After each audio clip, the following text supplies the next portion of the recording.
Andrew Webster last updated 12:51 the 6th of February 2018. Getty Images. NSW coach Brad Fittler says he's much wiser than in his playing days. Getty Images. Brad Fittler has gone from sideline commentator to State of Origin coach. Getty Images. Former New South Wales coach Phil Gould has long been a mentor to Fittler. Rugby league. The coach's room at Penrith Park is so small you can't swing a panther in it. A table, chair and first-grade coach is about as much as you can fit in there. Sit there, where I sit, Phil Gould, the coach, orders Brad Fittler, the 18-year-old superstar. Gould suddenly shoves the desk towards him, pinning him up against the wall.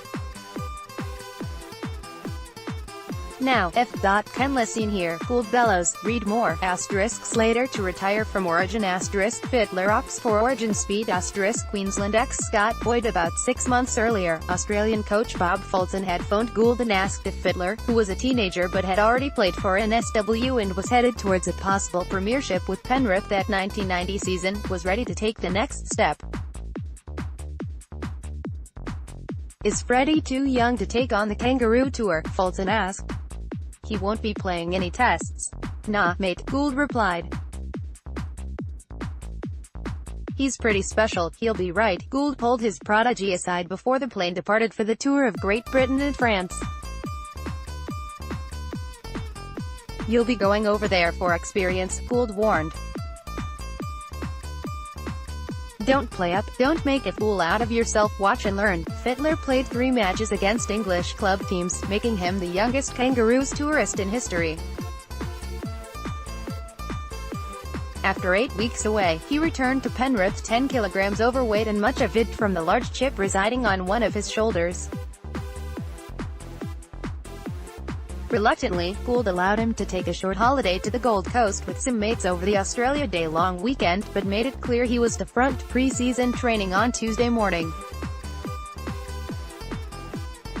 Tuesday came and went, then Wednesday. On Thursday night, Fittler finally phoned the coach.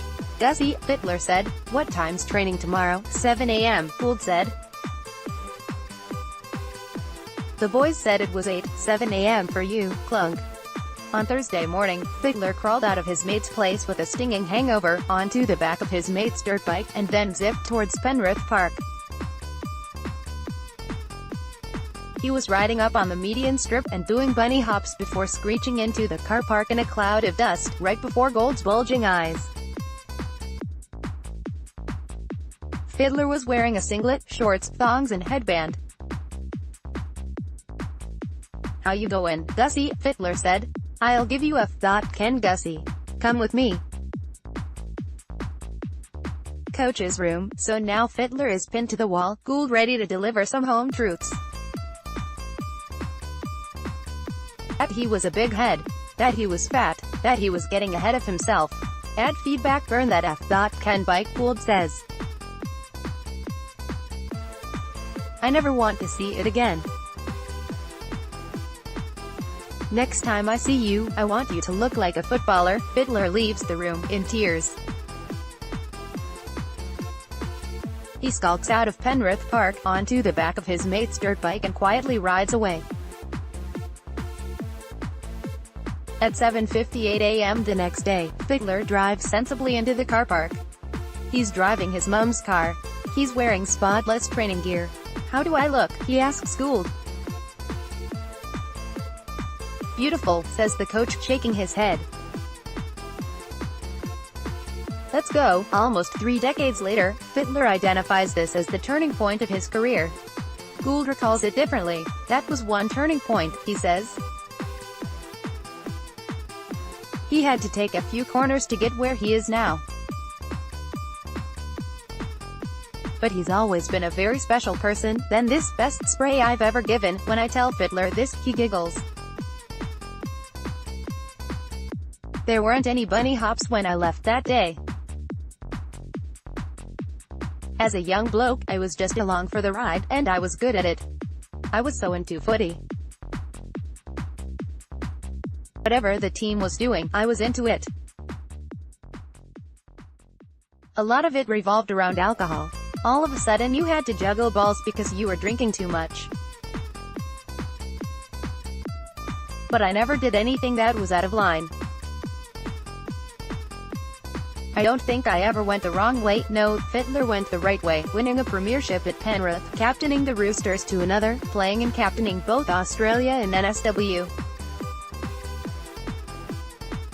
His longtime manager, Wayne Beavis, is cranky. Fittler isn't in the immortal debate. That's footy, though. Away from that, he drinks herbal teas, meditates, does yoga and, since the start of the year, been on a vegan diet. Tuesday night's bonding session with the Blues was his first taste of alcohol this year. A few weeks ago, Roosters chairman Nick Politis sat next to Fittler on a flight to Brisbane. "Freddie, what's that?" Politis asked when a hostess plonked that special meal in front of him. "I've gone vegan, Nick. You should try it." Politis, who recalls when Fittler preferred bourbon and Coke, shook his head. Fittler tends to the llamas on his Sydney property where he lives with his delightful wife, Marie, and equally delightful children, Demi and Zach. He cracks jokes on the sideline for Channel 9, he reads books about ancient philosophers and listens, in his car, to podcasts from the spiritual teacher Eckhart Tolle. He's an environmentalist, a humanitarian and does more unseen charity work than the public will ever know. He once called Beavis late at night. "I want to donate $3,000 to the Save the Elephants Fund," he said. "You would," the veteran player agent barked. Fittler is an evolved human who has arrived at the perfect train stop of his life to take on the toughest job in rugby league and quite possibly Australian sport, coaching NSW. He's not a follower, Gould says. He's his own man. When he was young, he stepped out of the crease plenty of times, but he was always honest. You didn't have to go searching for the truth. He apologized and never did it again. He's taken on this task as coach of NSW. It's an enormous job, with enormous pressure. But everything he's done so far has brought him to here. There are two moments that helped shape Fittler as a man. He was raised by his mum, Christine, after his father, Robbie, a truck driver, upped and left on a road train for Darwin before Fittler was born. "Other people would be able to tell you if that changed me," he says. "I am what I am. I just get on with it. Footy played a huge part for me, just by being there. I look at my own kids, getting attention is important. I was getting a lot of attention because I was a good footy player. That helps you through. You become the focus because you're good at footy. And where I grew up, it was really important. White kid growing up in Ashcroft, in Sydney's southwest, everyone played footy, and I was good at it. If I look at the psychology of why things weren't that hard, it's most probably because I was good at footy." The other profound influence on his life was the death of his close friend Ben Alexander, the younger brother of halfback Greg Alexander, who is on Fittler's NSW coaching staff. These aren't former teammates to Fittler. They're family. Ben Alexander, Boots, as he was known, was killed in a car accident in 1992. "It made me stop drink driving," says Fittler, who 4 years later joined Gould at the Roosters. In August 2007, 3 years after his retirement, he found himself coaching, taking over from Chris Anderson, who cited health reasons for his departure. Fittler stood at the back of the coach's box during matches and ate muffins, cheering along with the rest of us in the adjacent press area. He was bunny hopping through the stress of being the head coach. He made Braith an Asta captain and squeezed the best out of him. Fittler often deflects his footy intelligence. "I just tell them to run," he says, but he'd devise trick shots for his Roosters players. We scored so many times down a short side because of something Freddie had come up with, Anasta says. In 2008, the Roosters went as far as the second week of the finals. By July 2009, it had all gone sour. His side was last. He'd developed excruciating mouth ulcers because of the stress. He became surly with the media. Being a coach was turning the game's biggest kid into an arsehole. His best mate, Rogan Yates, got on the phone one day. "You're a nightmare," he told him, according to Fittler. Politis asked Gould if he would step in and help. Gould declined but visited Fittler at his home, ready to give it to him straight, just as he had in the coach's room at Penrith Park all those years ago, but softer this time. "It's over, mate," Gould told him. "You've got to give this away." "I know it's over," Fittler said. "I've got no control over them. They aren't responding. So, give it away." "No, I'll never give up on anything. I know what's going to happen. If they want me to go, they have to sack me." For the next 2 hours, Gould tried to sway him. He wouldn't budge. In the end, Fittler's contract wasn't renewed. "I'd lost the dressing room long before that season," Fittler says. "I lost it after Origin the year before.